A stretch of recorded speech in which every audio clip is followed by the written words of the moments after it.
सबको नमस्कार। आज की कहानी का नाम है ब्रह्म का लेखा। बहुत पुरानी बात है। बनारस में एक पंडित रहा करते थे। वे हर दिन सुबह सवेरे उठते ही गंगा स्नान के लिए जाते थे और फिर काशी विश्वनाथ जी के दर्शन कर घर को जाते थे। एक दिन वे गंगा स्नान करने जा रहे थे तो उन्हें रास्ते में एक खोपड़ी दिखाई दी। खोपड़ी देखकर वह सोचने लगे, न जाने बगल के शमशान घाट से यह खोपड़ी यहाँ तक कैसे आई।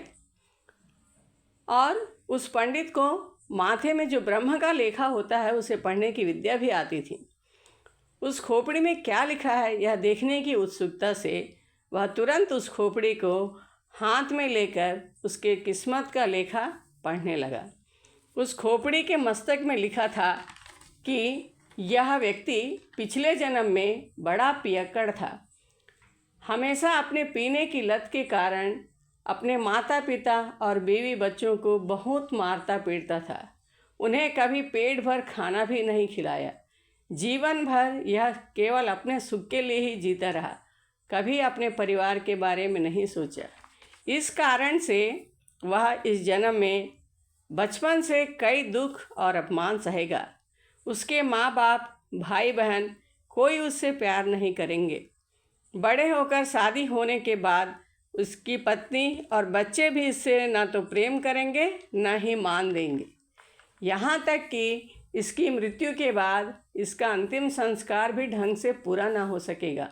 अंत में इस खोपड़ी का भी एक स्त्री के द्वारा बहुत अपमान होगा, तब जाकर कहीं इसको मुक्ति मिलेगी।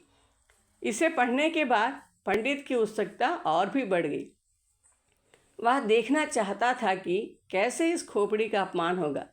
इसलिए वह इस खोपड़ी को ले जाकर पेड़ के खोखले तने में छुपा दिया और हर दिन आकर उस खोपड़ी को देखकर जाता था।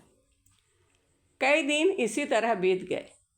एक बार उस पंडित को पूजा पाठ के लिए कुछ दिनों के लिए बाहर के गांव जाना पड़ा। पूजा पाठ से वो कुछ दिनों के बाद वापस आते ही समय निकालकर वह पंडित उस पेड़ के पास गया और खोपड़ी को देखने लगा। देखता है कि खोपड़ी उस पेड़ के तने से गायब है।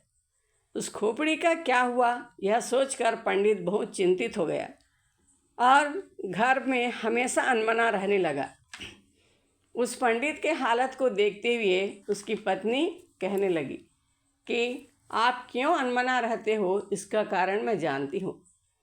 आपने जो खोपड़ी पेड़ के खोखले में छुपाई थी उसी के बारे में सोचते हो ना, मुझे मालूम है। वह आपकी पहली पत्नी की खोपड़ी है ना। अपनी पहली पत्नी को आप भूल ना पा रहे हो, इसलिए उस खोपड़ी को छुपा कर रखा है और हर दिन उसे देखने जाते हो ना। मैंने कई बार आपको उस पेड़ के पास जाते हुए देखा था।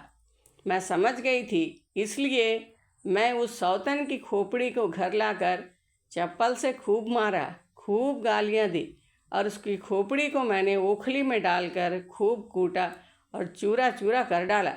फिर उस चूरे को ले जाकर गंगा में बहा दिया। पंडित को अब समझ में आया कि खोपड़ी में जो ब्रह्म का लेखा था वह उसके पत्नी के द्वारा ही अपमानित किया गया और इस प्रकार वह गंगा में बहा दिया गया, तभी उसको मुक्ति मिली होगी। वह सोचने लगा, ब्रह्म के लेखा को कोई टाल ही नहीं सकता। फिर पंडित अपनी पत्नी की जो शंका थी उसे दूर करने के लिए खोपड़ी के माथे पर जो ब्रह्म का लेखा था उसके बारे में बताया। तब कहीं जाकर उसकी पत्नी को उनकी शंका दूर हुई। धन्यवाद। इसीलिए कहते हैं कि अपने कर्म का फल हमें खुद ही भोगना पड़ता है। जो अच्छा करता है अच्छा पाता है, जो बुरा करता है बुरा ही पाता है। धन्यवाद।